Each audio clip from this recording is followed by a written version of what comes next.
Olá, tudo bem? Continuando a nossa série de vídeos rápidos sobre grafo, vamos explicar hoje, de forma simples e rápida, para que serve a perícia grafotécnica.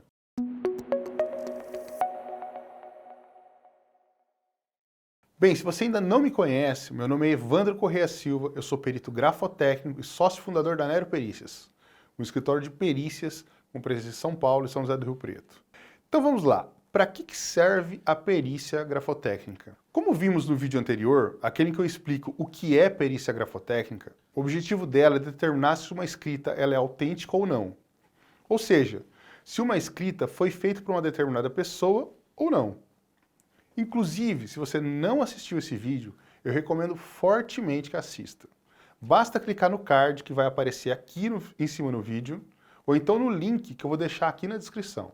Pois bem, mas qual que é a sua aplicação? Para que serve a perícia grafotécnica? A aplicação mais conhecida é na perícia de assinaturas. E aqui o leque ele é bem grande, tem muito trabalho para nós peritos grafotécnicos. A gente pode ser chamado, por exemplo, para periciar um contrato de empréstimo bancário, uma promissória, um contrato de compra e venda, um contrato de relação de trabalho ou prestação de serviço, recibos de empregado-empregador, folhas de ponto, atestado médico, por exemplo. Enfim, são muitas possibilidades. Eu passaria horas aqui citando. Nós aqui na Nero Perícias, a gente já periciou tudo quanto é tipo de documento, todos esses que eu citei aqui em cima. Em contrato bancário, o que tem muito são os empréstimos consignados. Estes tem aos milhares todos os dias. Mas os contratos de altos valores também são muito comuns. Aqui no escritório eu me lembro de ter atuado em um caso de um cliente que teve sua assinatura falsificada em 2 contratos como avalista.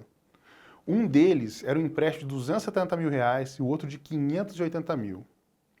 Eram contratos de empréstimo feitos no Banco do Brasil, onde o falsário não pagou o empréstimo e, evidentemente, o banco executou o nosso cliente, ele foi em cima do avalista.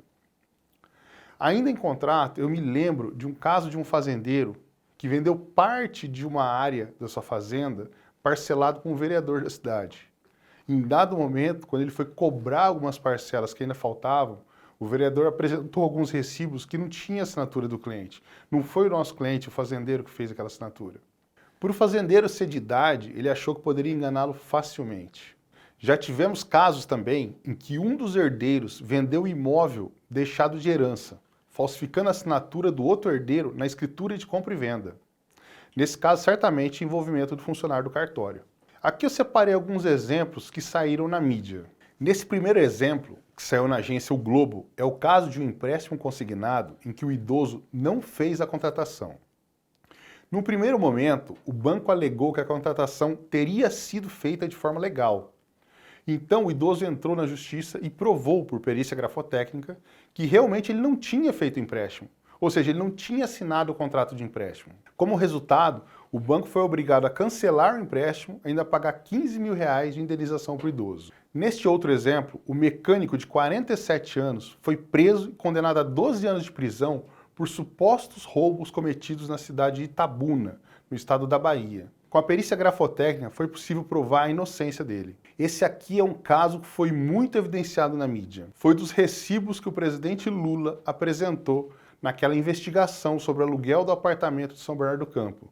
Vocês lembram? Mais uma vez a perícia grafotécnica serviu para esclarecer os fatos. Gente, são muitos os casos. Não vou ficar aqui citando todos para não alongar muito esse vídeo. Bem, outra aplicação da perícia grafotécnica é na identificação de autoria de carta de ameaça ou carta de suicídio. Diferentemente de uma assinatura, numa carta, a gente vai ter que analisar muito mais material gráfico. Este aqui é outro caso de repercussão na mídia também. Vocês lembram? É o caso da morte do menino Bernardo, em que foi feita a perícia grafotécnica em uma carta de suicídio da mãe dele, a Odilane. Então, esse caso foi reaberto por conta de perícia grafotécnica.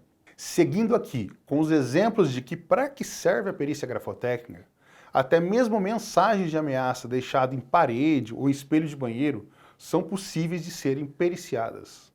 Nós mesmos já atuamos em um processo onde o filho de um morador de um condomínio era acusado de ter pichado as paredes da área comum. Também já fomos cotados, este acabamos não fechando, por uma empresa em que o diretor foi ameaçado de morte em mensagens deixadas na parede de um banheiro da empresa. Outro exemplo de que para que serve a perícia grafotécnica é na comprovação de tempo de serviço para aposentadoria no INSS.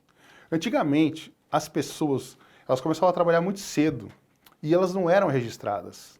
E uma forma de comprovar esse período em que trabalhou sem registro é fazendo perícia grafotécnica em registros de trabalho da época. Por exemplo, já tivemos casos aqui em que uma pessoa trabalhou num escritório de contabilidade e era responsável por preencher as notas fiscais. Naquela época, tudo era feito à mão.